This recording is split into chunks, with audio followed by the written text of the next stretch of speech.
Here are some tips for cleaning your bathroom.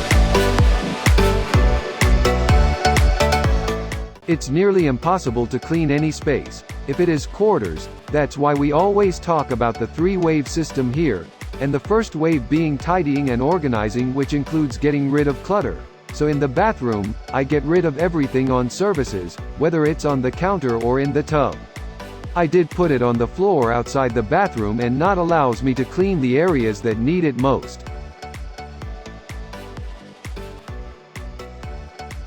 Alright, let's talk about perhaps one of the least exciting jobs in a bathroom cleaning, a toilet. I always start with the toilet lid closed, and a bottle of general bathroom cleaner. I started springing from the top. Good live the tank, the flusher, the tank itself, the toilet lid, the area around the toilet face, and I start lifting up the lid, cleaning the seat or spring a seat under the seats around the bowl, outside the bowl. One mean stuff gets everywhere, so everything has to be sprayed. You want to think about it like this: just visualize your whole toilet kind of dripping. Then you can put toilet bowl cleaner, you want it right under the rim of the toilet, so it can start eating away at any of those hard water deposits, and then this is an enzyme cleaner. You can spray that around the base of the toilet.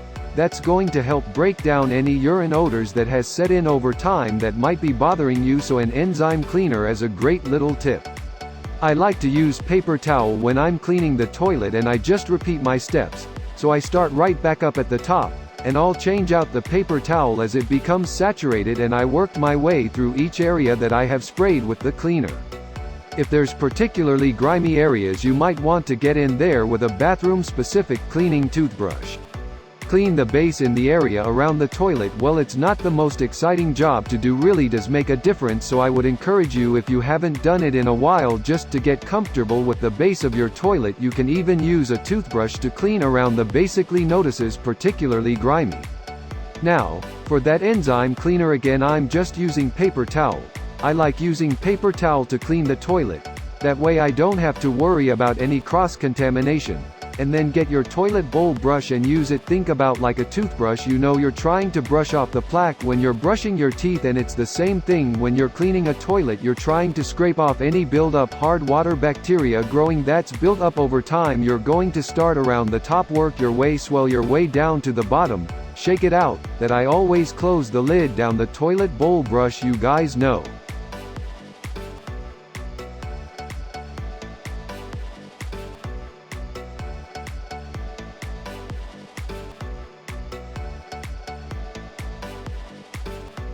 There's a really great recipe for tile and tub cleaner that you can whip up. You can use this and only make it up on demand. It's going to be pasty. You want to use this to clean your tiles, and the reason it's so good is because it just obliterates soap scum, and the hydrogen peroxide can also help to lighten your root, so it's a great little extras that you can throw in there to make a difference. Once you've applied it with the soft side of the sponge, you can use the scrubby side of the sponge. Just sort of rub it in and get rid of any of that tough soap scum. And then of course, you want to rinse really well, because this is going to leave some grit behind due to the baking soda. Now, if you have a glass shower door or wall, you can use full-strength vinegar. That's what I'm using here. When you've saturated the glass really well, you can use a non-scratching sponge to rub it in, and you'll notice that the vinegar really helps to break down that soap scum. You don't have full-strength vinegar, try regular or even lemon juice can work. Then you want to give it a really good rates and profits to give a good shine. After cleaning the tub, if it doesn't have too much soap scum, and you don't want to think about baking soda, all good. You can use vinegar and dish soap in a spray bottle. This works really well for me, and by the way, I have an acrylic tub, so I want to use as little abrasion as possible. I'm using a non-scratch sponge to do this, and the way that you should think about a tub is all areas of the tub should be clean. That's why I like to start at one end and work my way over to the other, and then I'm using the kind of back and forth motion to scrub off all the soap scum.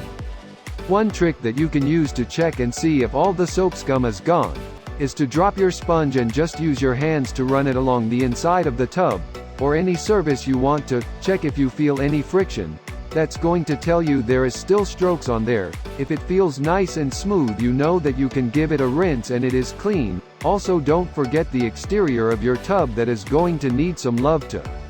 When done, you want to rinse everything clean. So you can either use a job, or if you have a shower head that's removable, you can use that to give everything a good rest.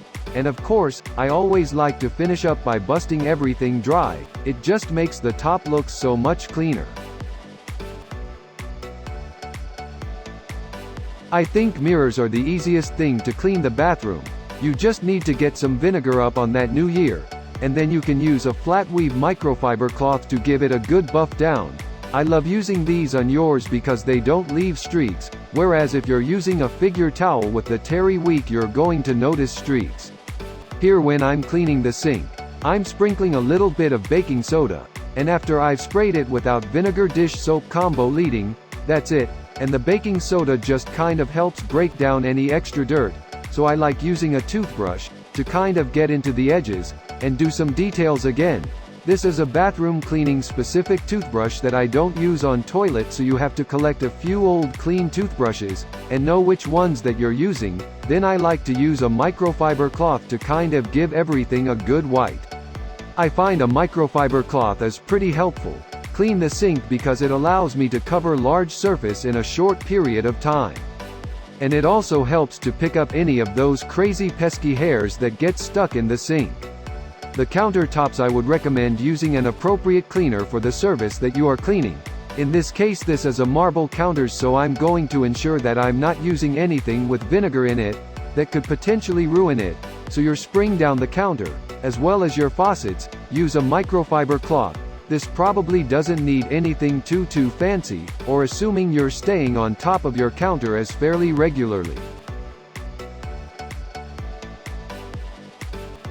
The bathroom floors, I can't say I like to do them by hand, but I do them by hand. Because I just find it to be the most effective way to do it, instead of bringing in a vacuum and then mop. You know about a bathroom as such a small space, so I find using a microfiber cloth allows me to pick up the hair, and I'm really using the ask pattern to pick up and collect any of that here, and bring it right down to the edge, the door of the bathroom.